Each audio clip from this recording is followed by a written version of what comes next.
My reading notes for The Fifth Agreement, a practical guide to self-mastery, a Toltec wisdom book. The dream of the third attention ends when something very important happens in our lives, something called the Last Judgment. This is the very last time we judge either ourselves or anybody else. It's the day we accept ourselves just the way we are, and we accept everybody else just the way they are. When the day of our last judgment comes, the war in our head is over, and the dream of the third attention begins. And it will be the end of our world, but also the beginning of our world, because we are no longer in the dream of the warriors. We are in the upper world, or what I call the dream of the masters. It's the day when we recover awareness, and awaken from the dream of the underworld. It's the day when we're no longer afraid to be alive again. That almost everything you learn through symbols is not the truth. The only thing left is just to enjoy life, and that's the resurrection. When you give meaning to everything through symbols, your attention is dispersed on many things at once. When you take away the meaning from everything, you are in communion, and you become the whole thing to yourself. In the dream of the third attention, you finally have the awareness of what you are, but not with words. The highest point you can reach is when you go beyond symbols and become one with life, with God. Ancient religions claim that nobody can say the name of God, and it's absolutely true, because there is no symbol to describe God. The only way to know God is to be God. When you become God, you say, "Oh, that's why I could not learn the symbol." The truth is that we don't know the name of the one who created us. The word God is just a symbol that represents what really exists, and I resist this word because it's a symbol that has become so distorted. The dream of the masters is a little difficult to explain because the real teaching is not with words, it's with the presence. And this is my intention right now, for you to expand your awareness to the point where you can perceive what you really are, where you can feel what you really are. Look at your own hand. Move your fingers. The force that moves your fingers is what the Toltec call intent, or what I call life, the infinite, or God. Intent is the only living being that exists, and it's that force that is moving everything. You are not the fingers. You are the force that is moving them. The fingers obey you. Scientists know that everything is made of energy, and since there is only one force in the universe that creates this energy, at this point science and religion come together, and we can understand that we are God because we are light. Intent is the force that creates the light, and we can say that light is the messenger of intent, because it carries the message of life that goes everywhere. All species of life on planet Earth are created from a specific ray or frequency of light that scientists call DNA, and the difference between the DNA itself may be minimal, but in the manifestation it could be the difference between a human and a monkey, or a human and a jaguar, or a human and a tree. You, that force, are alive. You are total power. You are truth. You are real. Everything else, including everything you know through symbols, is not truth. It's not real. It's an illusion. And it's beautiful. Light is not just intelligent. It has memory. It creates an image of itself. It creates the whole world of illusion that becomes your mind, the way you dream. Your dreams are not matter. They are a reflection of matter, and that reflection exists in the matter that we call the brain. The brain is nothing but a mirror. As we said before, if you look inside a mirror, you are seeing your own mind, your own dream. The infinite creates everything in existence, and when the cycle is over, everything returns to the infinite. Of course the body dies, because the body is mortal, but you, the force, are immortal.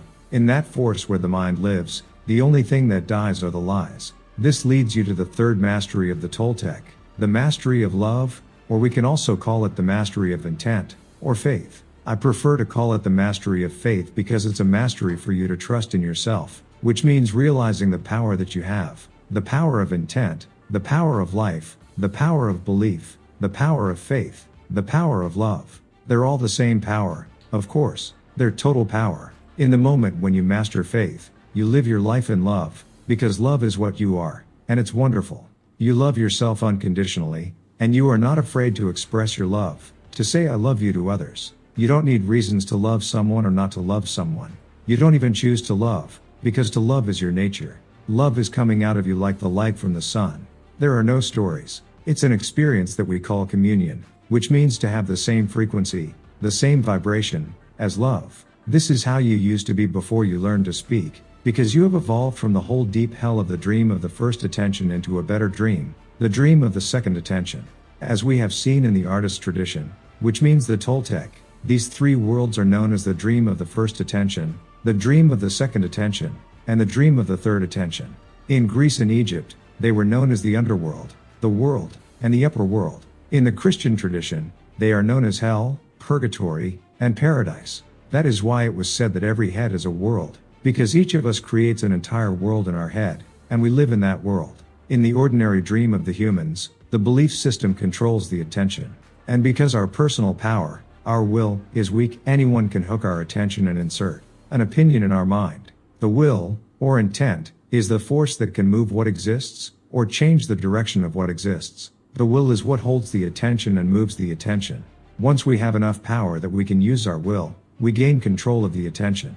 Then we can finally gain control of our beliefs and win the war for the control of our dream. In the dream of the third attention, we are not putting our attention on life. We are life, we are the force, we are intent, and intent controls the attention.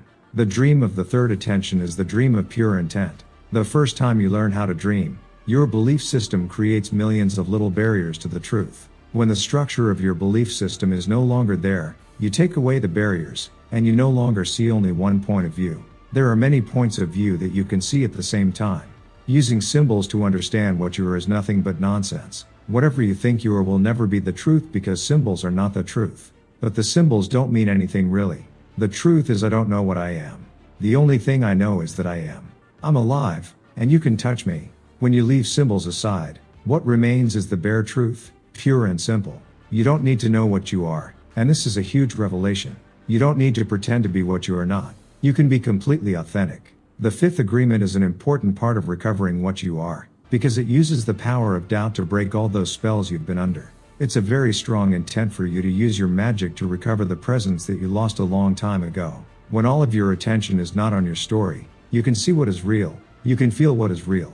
When you are not possessed by a symbology, you recover the presence you had when you were born, and the emotions of the people around you respond to your presence. Just imagine becoming the way you used to be as a very young child, before you understood the meaning of any symbol, before knowledge took over your mind. When you recover your presence, you are just like a flower, just like the wind, just like the ocean, just like the sun, just like the light.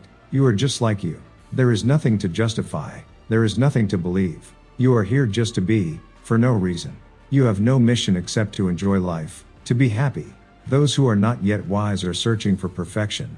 They're searching for God, they're searching for heaven, and trying to find it. Well, there's nothing to search for. It's already here. You don't have to search for happiness. You are happiness wherever you are. The presence of the infinite is everywhere, but if you're in darkness, you don't see what is there. You don't see it because you only see your own knowledge. What you know is what you want to know, and whatever threatens your knowledge makes you feel insecure.